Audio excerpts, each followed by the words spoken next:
Hello, welcome to Wandsworth Wanderlust. Soon we'll be talking to Olly Richards, a polyglot podcaster and YouTuber who have been traveling the world and learning different languages. He probably got the best tip for you, Guy, how to learn a new language. Welcome to our show, Olly Richards. You're a podcaster, YouTuber, you love languages, you've been traveling the world, you speak really good Portuguese, and you're a musician. But I want you to say who you are. Who is Olly Richards? Yeah, well, thanks, man. It's a real pleasure to be here. So, I mean, I'm from the UK. I'm 34 years old, and I started learning languages basically when I was 19. So, I didn't have any experience learning languages at school. But I first started learning languages when I took a trip to Paris when I was 19, and I was escaping from this painful breakup with my girlfriend at the time.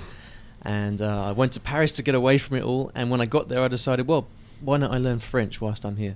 So I started learning French. And then after that, I was lucky enough to travel to lots of different countries. And, I took my experience from learning French in France and applied it to all those other different situations and picked up lots of languages over the years. Did you have to break up with someone else to learn the second language? Oh, there's a lot of different stories like that. But... I won't say any more than that. So you decided to learn French and you traveled to learn French, but what prompted you to go there? Was like someone that you knew to speak French or films? What did prompt you to do that? I mean, to be honest with you, it was the easiest place to go to at the time. I was kind of struggling. I was not in a very good place, and I decided I wanted to get out of the UK for a while. And Paris was just one trip on the Eurostar away, 3 hours, and it was a place that I knew. I'd been to France before. I really liked it, so I thought, why not? A kind of adventure. No money. You didn't have much money. You went to work and wait. I had a bit of savings. I mean, not much. I went to Paris and I got, within a couple of weeks, I managed to get a job working in a youth hostel. And that was great because then I was surrounded by people from different countries, and then because I was working, I actually had to learn French quickly in order to use it for the job. So a lot of just throwing myself in there, not holding back and studying, but actually using French in real situations. That's what really started it off for me. And that quick means 6 months. In 6 months, I think you were fluent. I mean, fluent is a difficult thing to define, isn't it? I mean, when are you fluent? It's different for everybody. But certainly after 6 months, I was very comfortable in French. I could have very, very easy conversations day to day, and I considered myself fluent after that time. Yeah. Do you think that anybody can learn a language in that time, or do you think you have to have a certain kind of mindset or certain connectivity in your brain to do it? Well, I think anyone can definitely learn a language in that time, but there are a few different factors. I mean, the first thing is the closer the language is to your native language, the easier it is. So for a native English speaker to learn French or Spanish or German is relatively straightforward compared to, say, Japanese or Chinese or Arabic, which I've also learned, which are so different that you have to kind of learn a new writing system, different grammatical concepts. But a language like French or Spanish, in particular, you can learn very quickly. But the thing that holds most people back is it's psychological things. It's things like it's fear of starting to speak.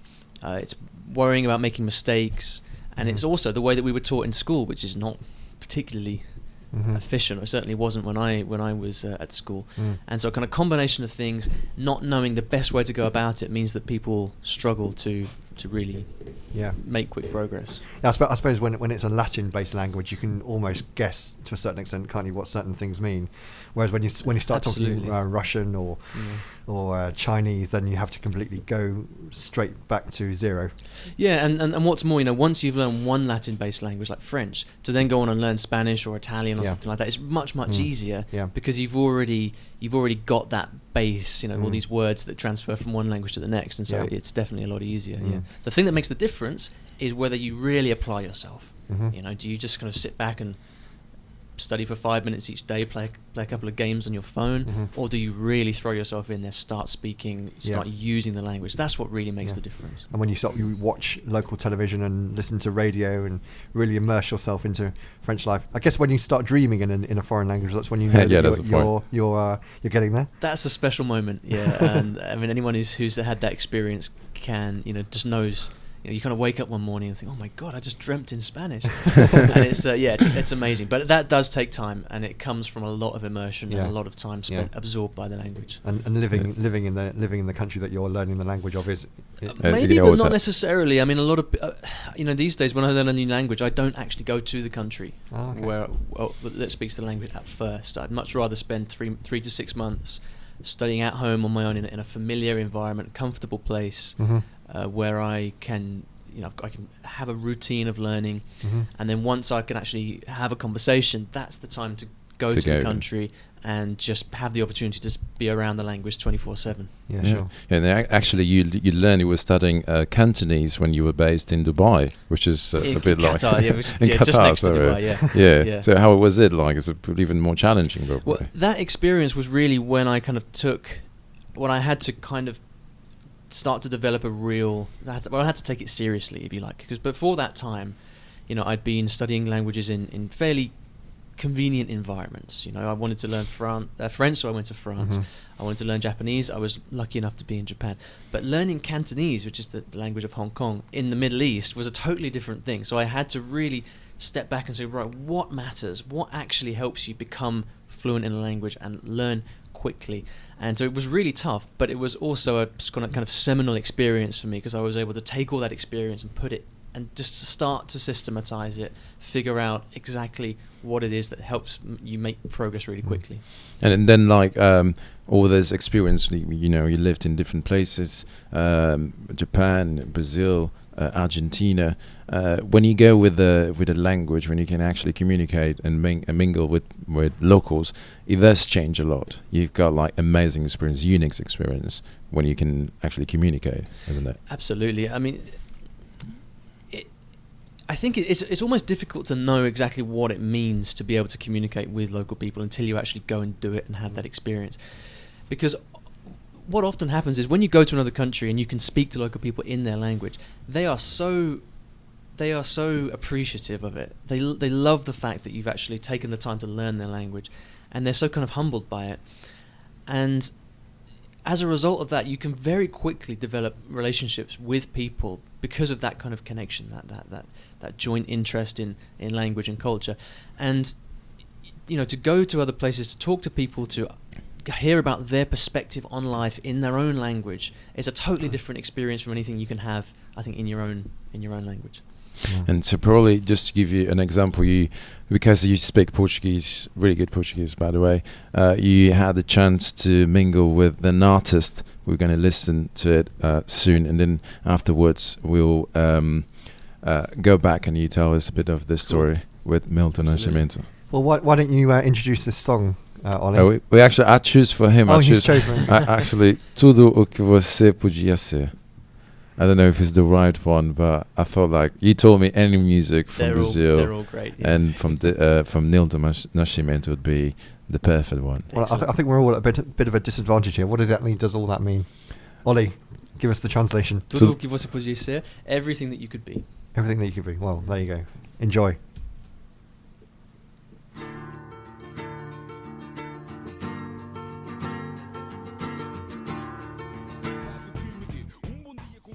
We listened before to Milton Nascimento, Tudo que você podia ser, and Olly Richards. The fact that you speak Brazilian Portuguese, it gave you the chance to mingle with one of the best artists in Brazil, Milton Nascimento. How was the experience? Well, it's difficult to describe, really. I mean, I've always been a fan of music. I actually studied music when I was at college, and one of my first gateways to Brazilian Portuguese was Brazilian music. So I started listening to bossa nova, samba, and so when I went to Brazil for the first time, I started hanging around in bars, going to listen to Brazilian music.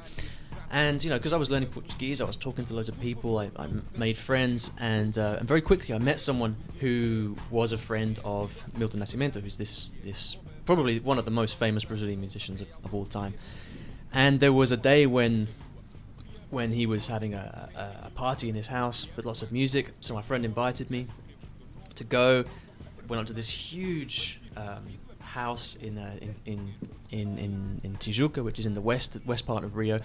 Met Milton, spent lots of time chatting to him, and I think he liked the fact that I was this guy from England who spoke Portuguese and liked Brazilian music, and so he kind of invited me back to all these other events and to hang out with him, and it was amazing. So all the time we were just listening to music.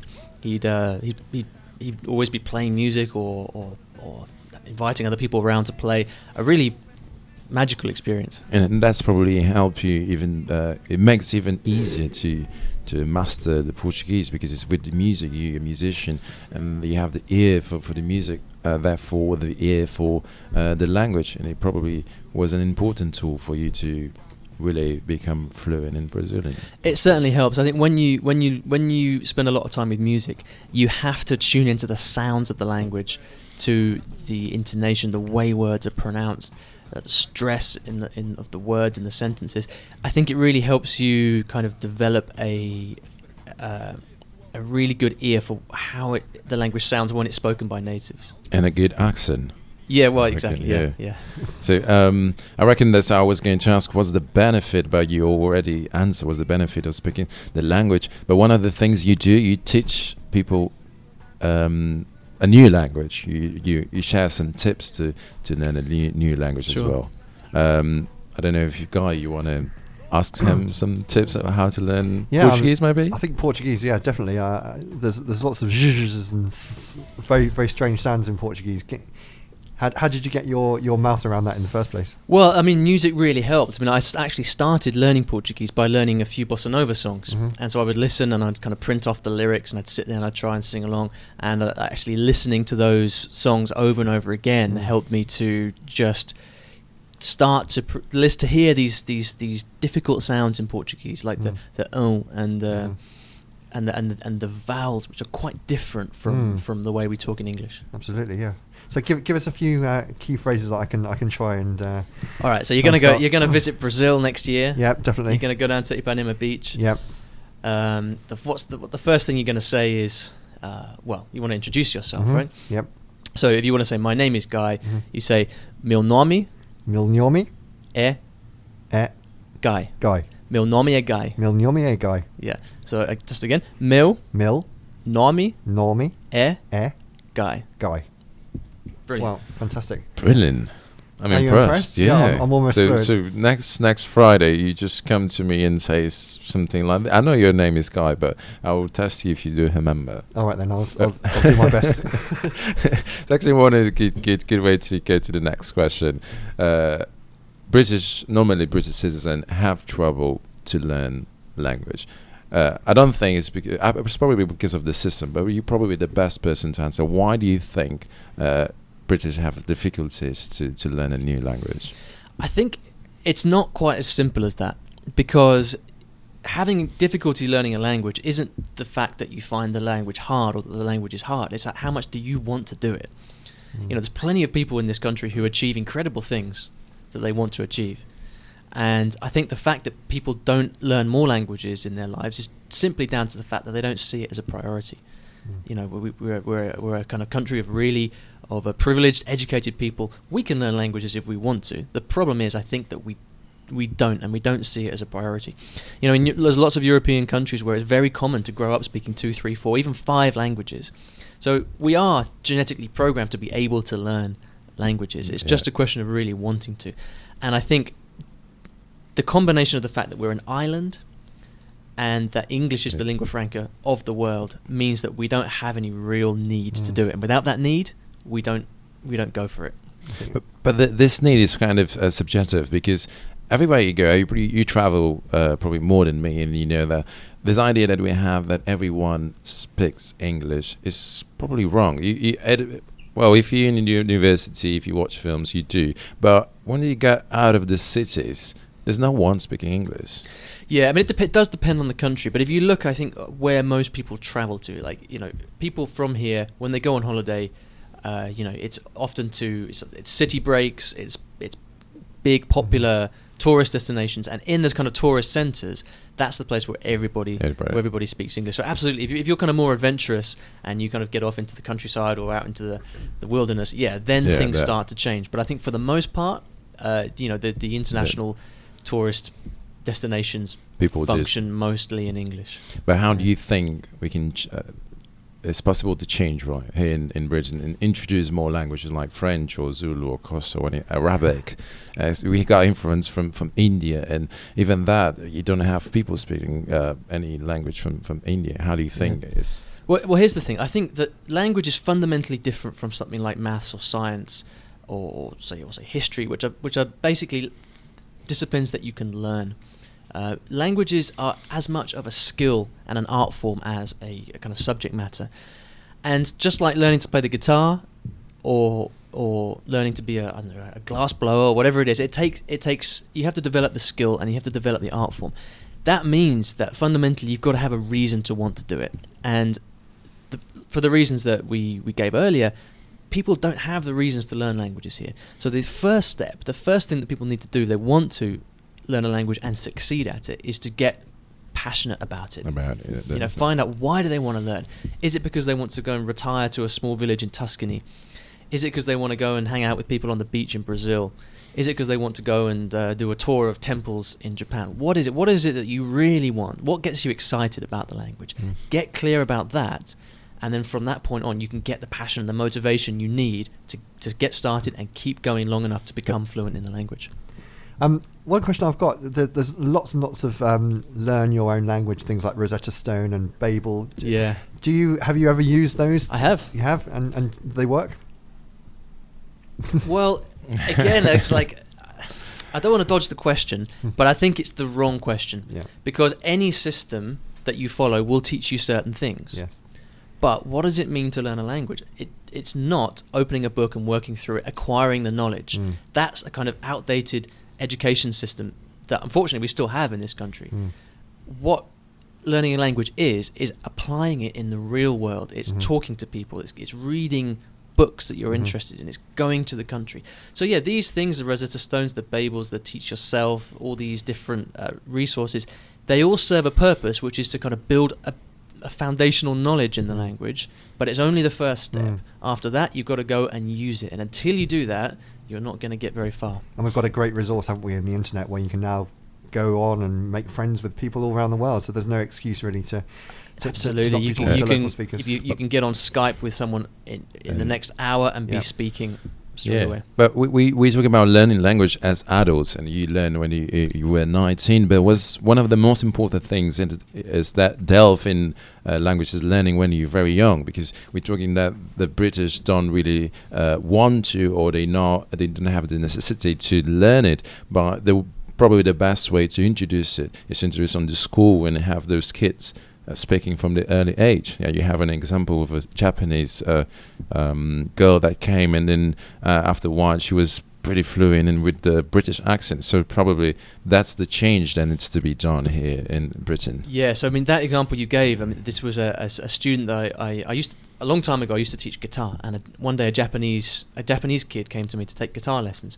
Her family had just moved to the UK. She didn't speak a word of English, and I started teaching her the guitar using basically miming and gestures. Right. After I'd say about 9 months, she was essentially fluent in English with an English accent and all of that. But that's not a product of the education system. That's a product of being surrounded by English day after day after day. If you look at the statistics of kids in schools in the UK, I mean, I don't have them off the top of my head, but it's something shocking. Like, of all the people that study French, German, Spanish at school, something like 96% of people are not functional in the language after at the end of the education system, which shows clearly that it's not fit for purpose. It doesn't work. So yeah, kids absolutely can learn languages quickly, but again, it's in the environment of needing to use it, actually being there. Peer pressure. Well, I mean, actually being in that environment and having to use it to speak and to communicate.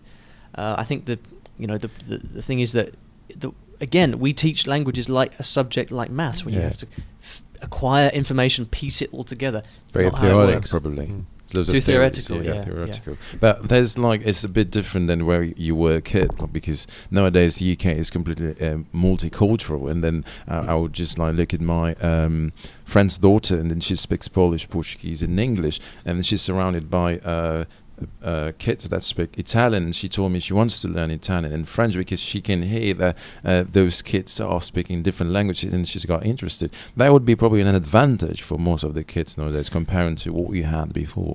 Absolutely. There is, though, what I want to say is there is this kind of prevailing perceived wisdom that it's so easy for kids to learn languages, therefore as adults we can't do it. It's not the case. Here's the thing. It's true that kids probably can learn languages faster than adults, but if you look at the time it takes them to do so, it's many years. Kids don't pick up a language in a matter of months. They spend years learning and becoming fluent and perfecting the language. The problem that we've got as adults is we are busy people with lots of commitments and things, responsibilities and things to do. If you look at how long it would take a kid to pick up a language and learn it to fluency, which is 4 or 5 years maybe, if any one of us spent 4 or 5 years immersed in another culture, surrounded by the language 24/7, I bet you'd also be fluent in that time. So it's not a question of ability; it's a question of environment and applying yourself. No, of course, because when you're an adult, you know what you like, and you know the methods to use, and you certainly not doubting what you're capable of, and then it's probably easier for one to learn when you're adult. You know that 1 year probably, if you dedicate, sometimes you probably become fluent, and then probably that's why you're doing your podcast. You have a podcast about languages, and those are tips that probably you share on your podcast. Yeah, that's right. So I have a podcast called the I Will Teach You a Language podcast that you can find in iTunes and Stitcher Radio as well, and it is basically language learning tips. And so people actually call in, they leave questions for me. How do I start speaking? How do I memorize vocabulary? And I give them my answers. So it's a kind of personalized show where I kind of help people through the long, difficult journey to learning another language to fluency. So just give us the address for that blog, or the details how people can get onto it. Sure. So you can find my website where I write regular articles at iwillteachyoualanguage.com, and then the podcast is of the same name. So you can just go to iTunes and search for I Will Teach You a Language, and you'll find it there. Brilliant. So we'll all be fluent very shortly. Yeah, I reckon by tomorrow. Yeah. Okay. Well, we'll come back next week, and Nelvino will test me. All right. So just do you want to say something in all the language that you speak? Probably describe your experience here at Wandsworth Radio. The experience, okay. All right. So, muito obrigado pelo convite. Foi muito bom. Me ha gustado mucho estar aquí y hablar con ustedes hoy. C'était vraiment un plaisir. 今日はどうもありがとうございます。楽しかったです。Japanese. أنا لسه أتعلم العربي، بس أنا دلوقتي أقدر بتكلم شوية، بس شكرا النهاردة. شكرا. I'm counting the languages now. I'm much about half a dozen already. Yeah. And then do you want to keep going? Yeah. One more language. One more. 用廣東話多謝你哋，我好鍾意同你哋傾偈。Wow. Cantonese. Yeah. So what did we have there in those languages? So we had a bit of French, a bit of Portuguese, a bit of Spanish, a bit of Japanese, Cantonese, some Arabic. Wow. Fantastic. A bit of English at the beginning. So if you're inspired to learn another language, go on to Olly's blog, I Will Teach You a Language. Is that right? .com. Or listen to his blog. Muito obrigado. Foi prazer ter você aqui nesse programa. Thank you very much. I'm sure we'll have you again here on Wandsworth Radio. Thanks, Olly. Wandsworth Radio. There was an amazing interview with Olly. If you fancy get any advice from him, please visit his website, iwillteachyoualanguage.com. You can find him on Facebook, on Twitter, and on YouTube. Wandsworth Wanderlust is a travel show on Wandsworth Radio. It's presented by Guy Johnson, a travel consular, and by me, Nelvino, a travel blogger. Thank you very much indeed for watching this video. Please keep tuning in to Wandsworth Radio.